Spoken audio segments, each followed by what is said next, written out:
រដ្ឋបាលខេត្តកំពង់ចាមចេញសេចក្តីបំភ្លឺព័ត៌មានជំវិញការផ្សព្វផ្សាយសម្លេងសន្ទនារវាងរដ្ឋមន្ត្រីក្រសួងធនធានទឹកនិងអភិបាលខេត្តកំពង់ចាម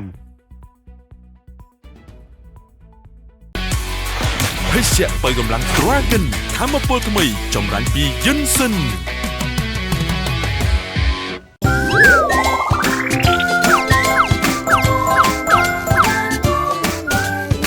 ម្សៅទឹកដោះគោ Star Crow Plus IQ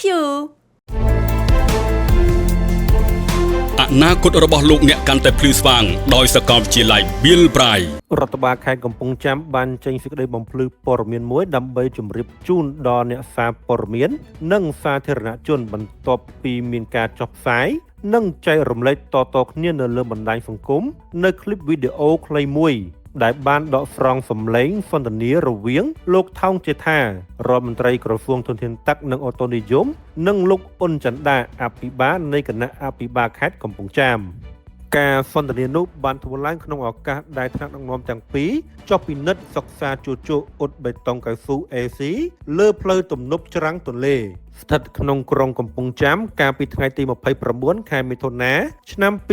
2026ដោយមានខ្លឹមសារថាពួកអ្នកកាសែតនឹងខូចណាស់កន្លែងណាអាលុយហើយក៏ថត់បង្ហោះដែរតើតែដាក់ខ្នោះ1 2ទៅបានដឹងខ្លួនដើម្បីឆ្លើយតបទៅនឹងករណីនេះរដ្ឋបាលខេត្តកំពង់ចាមបានធ្វើការបកស្រាយនិងបំភ្លឺថាថ្នាក់ដឹកនាំខេត្តបានសម្ដែងការសោកស្ដាយជាខ្លាំងចំពោះការផ្សព្វផ្សាយសម្លេងសន្ទនាខាងលើដែលមិនមានប្រភពច្បាស់លាស់ដែលធ្វើឲ្យមានការយល់ច្រឡំនិងប៉ះពាល់ដល់អ្នកប្រកបវិជ្ជាជីវៈសារព័ត៌មានទូទៅរដ្ឋបាលខេត្តបានបញ្ជាក់ថាបំណងពិតប្រាកដរបស់ថ្នាក់ដឹកនាំគឺសំដៅតែលើបុគ្គលិកអ្នកសារព័ត៌មានមួយចំនួនតូចប៉ុណ្ណោះដែលមិនបានអនុវត្តតាមក្រមសីលធម៌វិជ្ជាជីវៈហើយផ្សព្វផ្សាយព័ត៌មានដោយមិនបានប្រមូ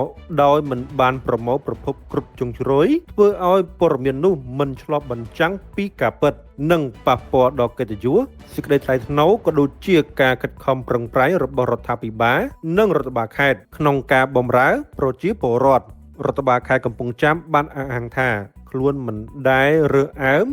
ឬចាត់ទុកអ្នកសារព័ត៌មានជាសត្រូវឡើយផ្ទុយទៅវិញរដ្ឋបាលខេត្តតែងតែចាត់ទុកអ្នកសារព័ត៌មានជាដៃគូដ៏មានប្រសិទ្ធភាពក្នុងការនាំសារពីទស្សនវិជ្ជាជាក់ស្ដែងរបស់ខេត្តទៅកាន់មហាជននិងនាំព័ត៌មានពីមហាជនមកកាន់រដ្ឋបាលខេត្តវិញដើម្បីពិនិត្យនិងដោះស្រាយជូនប្រជាពលរដ្ឋឲ្យបានទាន់ពេលវេលាក្រៅពីនេះរដ្ឋបាលខេត្តតែងតែធ្វើការយ៉ាងជិតស្និទ្ធនិងបង្កលក្ខណៈងាយស្រួលព្រមទាំងផ្ដល់អំណោយជារៀងរាល់ឆ្នាំក្នុងឱកាសពិធីបុណ្យចូលឆ្នាំថ្មីនិងបុណ្យភ្ជុំបិណ្ឌដល់អ្នកសារព័ត៌មាននៅក្នុងខេត្តផងដែរជាមួយគ្នានេះរដ្ឋបាលខេត្តកំពង់ចាមបានសម្ដែងនូវការគោរពនិងដឹងគុណចំពោះអ្នកសារព័ត៌មានទាំងអស់ដែលបានចូលរួមជាមួយរដ្ឋបាលខេត្តកន្លងមកនិងបានអំពាវនាវឲ្យអ្នកសារព័ត៌មានបន្តប្រកាន់ភ្ជាប់នូវក្រមសីលធម៌វិជ្ជាជីវៈផ្ដល់ព័ត៌មានពិតមានប្រភពច្បាស់លាស់និងគ្រប់ជ្រុងជ្រោយដើម្បីលើកកម្ពស់សណ្ដាប់ធ្នាប់ក្នុងវិស័យព័ត៌មានសម្រាប់សង្គមជាតិទាំងមូលផងដែរ